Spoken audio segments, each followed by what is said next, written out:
Pemirsa, meskipun proyek reklamasi Teluk Jakarta ini sudah dihentikan untuk sementara, namun pihak KPK masih terus melakukan pemeriksaan terhadap sejumlah tokoh yang diduga terlibat dalam mega proyek ini sendiri. Dan sejumlah saksi pun sudah diperiksa dan KPK juga sudah menetapkan 3 orang tersangka. Salah satu saksi yang diperiksa pada hari ini di KPK adalah Bupati Tangerang, yaitu Ahmad Zaki Iskandar Zulkarnain.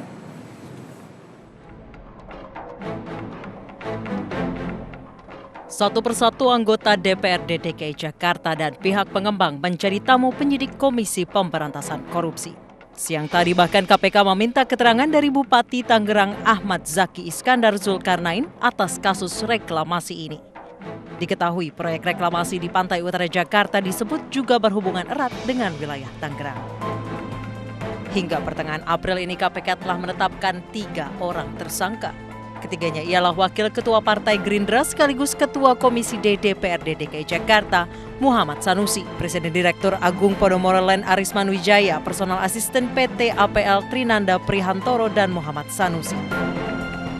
Sementara untuk saksi, KPK telah memeriksa orang dekat Ahok Suni Tanuwijaya. Sugianto Kusuma pun terseret sebagai saksi. Nono Sampono serta Mary Hotma juga harus menyambangi gedung KPK untuk diperiksa sebagai saksi. Ya, dan untuk mengetahui informasi lebih lanjut pemirsa terkait dengan pengembangan penyelidikan yang dilakukan oleh pihak KPK, kita segera bergabung dengan rekan Wahyu Seto Aji langsung dari gedung KPK Kuningan Jakarta Selatan. Seto. Ya, baik Rizka, setelah 9 jam diperiksa oleh penyidik KPK Bupati Tangerang Ahmad Zaki Iskandar selesai diperiksa tepatnya pada pukul 7 malam waktu Indonesia bagian Barat tadi. Dan sebelum meninggalkan gedung KPK, Ahmad sempat menanggapi pertanyaan awak media terkait dengan pemeriksaannya pada hari ini. Dan memang Ahmad menegaskan kepada penyidik bahwa pemeriksaannya terkait dengan daerah Dadap yang berbatasan dengan wilayah DKI Jakarta, khususnya di daerah kawasan reklamasi di pantai utara Jakarta. Dan dia mempertanyakan kepada gubernur apakah memang wilayah tersebut akan terhubung langsung dengan wilayah Kabupaten Tangerang. Dan meski demikian, dirinya juga menegaskan bahwa Kabupaten Tangerang meski berbatasan dengan wilayah DKI Jakarta, khususnya di daerah reklamasi, namun kewenangan daerah perbatasan itu merupakan hubungan antara Provinsi Tangerang, Provinsi Banten, dan juga Provinsi DKI Jakarta. Sementara itu juga terkait dengan, setelah kami konfirmasi terkait dengan penambahan jembatan dari daerah Kosambi menuju ke Pulau Reklamasi, bahwa dirinya mengatakan bahwa hal itu masih dalam bentuk proposal. Memang sejauh ini diketahui bahwa pemeriksaan Ahmad akan sehubungan dengan jembatan tambahan yang nantinya dibangun dari wilayah Kosambi ke wilayah Proreklamasi yang dimiliki oleh PT Kapuk Naga Indah, yakni pengembang yang telah memiliki izin untuk membangun 5 pulau, yakni Pulau A, B, C, dan Pulau DE. Untuk sementara demikian, Rizka. Ya, baik Wahyu, Seto Aji pemirsa melaporkan langsung dari depan gedung KPK Kuningan Jakarta Selatan. Terima kasih Seto, selamat bertugas kembali. Dan kita akan membahas lebih lanjut pemirsa terkait dengan jaringan atau jaring korupsi di proyek reklamasi. Pada malam hari ini di Talk 2 News sudah hadir 3 orang narasumber bersama saya. Di sini ada Bang Sulaiman Haikal, seorang sekjen dari Basuki Cahayapurnama Mania, Batman. Selamat malam, terima kasih sudah hadir. Selamat malam, Mbak Rizka. Bang Ucok Kadafi, terima kasih sudah hadir pada malam hari ini. Kalau kemarin kita nguap soal sumber waras, kali ini kita kulik lagi soal reklamasi. Tapi kaitannya dengan korupsi. Makanya di sebelah Anda ada ICW. Ya, ada Bang Donald Faris, selamat malam. Terima kasih Bapak-Bapak sudah hadir pada malam hari ini. Saya ke Bang Ucok terlebih dahulu. Bang Ucok, semakin panjang pemeriksaan dan semakin banyak yang diperiksa oleh KPK. Walaupun sebenarnya proyek ini sudah diberhentikan sementara begitu ya oleh pemerintah. Kalau Anda lihat dari pemeriksaan yang dilakukan terhadap Bupati Tangerang sendiri. Ya, ini bagian jaringan ya, bagian jaringan. Jaringan apa maksudnya? Jaringan tertangkapnya Sanusi gitu kan. Sanusi kan tertangkap tangan dengan beberapa direktur. Itu menandakan bahwa memang DPRD itu tidak bisa berdiri sendiri, tapi dia bagian dari pemerintah daerah gitu. Jadi pemerintah daerah ini sebelum mungkin masuk ke DKI, dia masuk dulu ke Tangerang karena kan di situ ada ada bagian Tangerang, ada perbatasan gitu. Makanya itu ditanya dulu, diperjelas dulu posisi Tangerang itu kayak apa, nanti Itu diminta konfirmasi dulu beritanya, nah nanti tarik lagi, nanti konfirmasi lagi ke Pemda dan ke pihak Sanusi nanti. Tapi apakah mungkin memang ada keterkaitannya dengan wilayah-wilayah penyangga itu sendiri? Ya ada, selama ini kan saya baru paham itu selama ini DKI itu kan untuk daerah penyangga itu kan sangat bermurah hati untuk memberikan hibah ya, atau hibah gitu. Ternyata kan salah satunya bukan hanya untuk mengoper sampah, tapi ada kerjasama kelihatannya dalam proyek reklamasi ini gitu. Nah, mungkin Tim Burya Tangerang itu mungkin ada konfirmasi atau informasi dari pihak perusahaan pengembang tersebut. Baik, gitu. kalau dari hasil penelitian Anda sendiri dari Center for Budget Analysis sendiri, kalau Anda lihat dari proyek atau mega proyek reklamasi ini sendiri, apa hasil yang sudah Anda dapatkan? Ya, dari penyidikan ini aku terus aja KPK terlalu lambat. Saya melihat ini kasus ini itu kelihatannya mau dilokalisir saja, di Sanusi doang. Jadi kasus suap aja.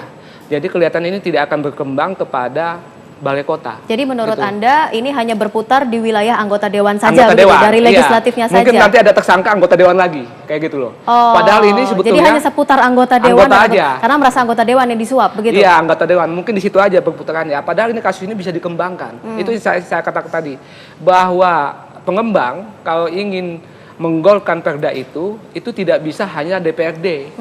Karena DPRD itu juga harus ada birokratnya, harus ada PNS-nya, harus ada Pemdanya, pemerintah daerahnya. Nah, ini berdua ini sebetulnya bermain. Oke, artinya tidak hanya dari pengembang, kemudian DPRD, tapi juga ada dari sisi... Harus dikembangkan sebetulnya kasus ini, gitu loh. Dikembangkan, tapi kita dibatasi di SUNI ya, pencekalan di SUNI gitu kan. Nah, SUNI ini mau diapain nih? Gitu. Masa yang dicekal itu SUNI doang ya? Wahabinya belum dicekal nih. Gitu.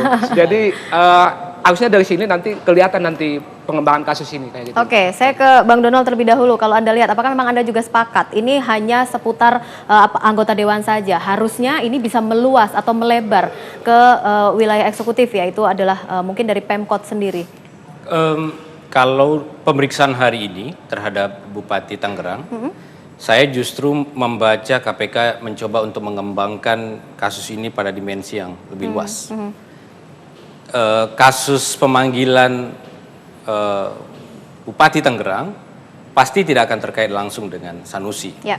Karena domainnya akan berbeda. Ini dua pemerintahan di dua rezim yang berbeda, baik secara geografis maupun struktur pemerintahan. Kalau pandangan saya, KPK justru mencoba untuk membongkar kasus ini pada dimensi lebih luas. Kenapa? Karena pada kasus yang sama, reklamasi juga dilakukan pada lintas wilayah. Ada di Banten, ada di DKI Jakarta, ada di Jawa Barat. Itulah yang disebut kemudian menurut ketentuan yang ada sebagai kawasan strategis nasional. Nah, KPK mencoba menurut saya, ini dugaan saya, tentu KPK harus membongkar setiap lapisan di setiap keterlibatan itu, pihak-pihak yang terlibat. Tapi saya mau lihat dulu, Rizka, konteks besar kasus ini seperti apa. Saya melihat ada 3 potensi persoalan kasus di dalam sini. Satu, kalau kita mau bikin kotak-kotak ya. Kotak yang pertama itu adalah kotak di perizinan. Ada izin prinsip yang dikeluarkan oleh Fauzi Bowo 20 September 2012 dan 21 September 2012, dan itu hanya berselang 1 hari setelah Fauzi Bowo dinyatakan melalui media sehari setelah pencoblosan. Jadi izin itu dikeluarkan 1 hari setelah pencoblosan. Apakah ada persoalan di situ? Tentu KPK harus maju ke situ. Rezim izin juga yang dikeluarkan oleh izin pelaksanaan yang hal ini dikeluarkan oleh Gubernur DKI. Apakah ada persoalan di situ? KPK harus bekerja juga di situ. Itu adalah rezim pertama di mana perizinan-perizinan dikeluarkan. Izin prinsip dan izin pelaksanaan. Domainnya berbeda masing-masingnya. Rezim yang kedua, kotak yang kedua kalau kita sebut adalah kasus yang terjadi hari ini. Pembahasan ramperda zonasi pulau-pulau. Nah, apa yang dilakukan KPK sudah memproses di bagian DPRD-nya, sudah memproses di bagian swastanya. Tentu KPK juga harus mengejar apakah ada di dalam kotak ini juga keterlibatan eksekutif, dalam hal ini birokrat, mulai dari yang level atas pada level yang paling bawah. Itu harus dikejar oleh KPK. Dan kotak yang ketiga adalah kita bicara soal kontribusi tambahan yang walaupun belum disahkan. Apa 3 persoalan di sini adalah ini tidak main-main loh. Kalau dalam hitungan apa yang disampaikan oleh DKI, kontribusi tambahan itu diambil 15% dari sellable area, which is itu sekitar 50% dari 5.100 hektar area meter persegi. Artinya ada sekitar, kalau kita pakai NJOP daerah terdekat menurut perhitungan NJOP, itu adalah di peak sebesar 20 juta meter persegi. Kalau hitung-hitungan Pemprov DKI kira-kira ada 48 triliun lebih dari sellable area. Uang ini akan berkembang, terdistribusi. Nah, celah untuk dikorupsinya juga gede. Nah, ini ya rezim-rezim, kotak-kotak yang saya sebut tadi yang harus dibongkar oleh KPK. Nah, pemeriksaan Bupati Tangerang, saya menduga beliau masuk KPK masuk ke kelompok yang satu tadi, perizinan. Kasus Tangerang gimana? Apakah ada persoalan dan seterusnya? Tentu dia tidak akan mengkonfirmasi Sanusi karena tidak akan terlibat di dalam pembahasan tidak ada hubungan perda juga mungkin dengan Sanusi. Dengan, jadi kalau dikatakan tadi KPK bergerak lambat oleh Bang Ucok, apakah memang begitu atau memang KPK sangat berhati-hati sekali begitu ya dalam membuka, kalau boleh saya bahasakan, kotak-kotak Anda itu tadi? Iya, itu bisa saja perspektif Bang Ucok. Tidak salah, tidak juga sepenuhnya benar. Ini kan cara kita memandang saja. Tapi kalau kita lihat, KPK kan memang kerjanya coba prudent. Apalagi yang OTT cuma satu ini loh.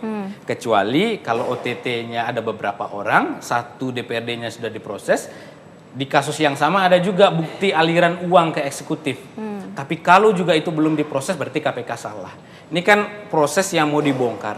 Yang harus dilakukan menurut saya adalah, saya nggak hadir pengacara Sanusi hari ini ya Bang ya. Iya. Sanusi itu harus bongkar semuanya. Jangan coba lokalisir. Apakah ada keterlibatan DPRD lain? Sampaikan. Apakah keterlibatan di pemerintah daerah? Sampaikan. Ini kan level pemerintah daerah itu kan banyak banget gitu. Masing-masing punya ruang dan domain masing-masing kewenangan.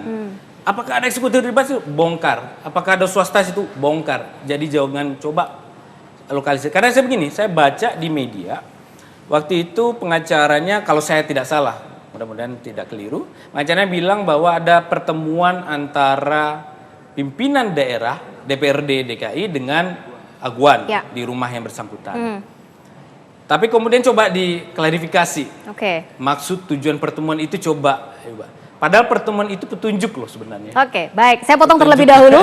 Siapa tahu Bang Hekal sudah tahu apa sebenarnya isi pertemuan itu sendiri. Kita akan lanjutkan kembali pemirsa di Talk to News sesaat lagi.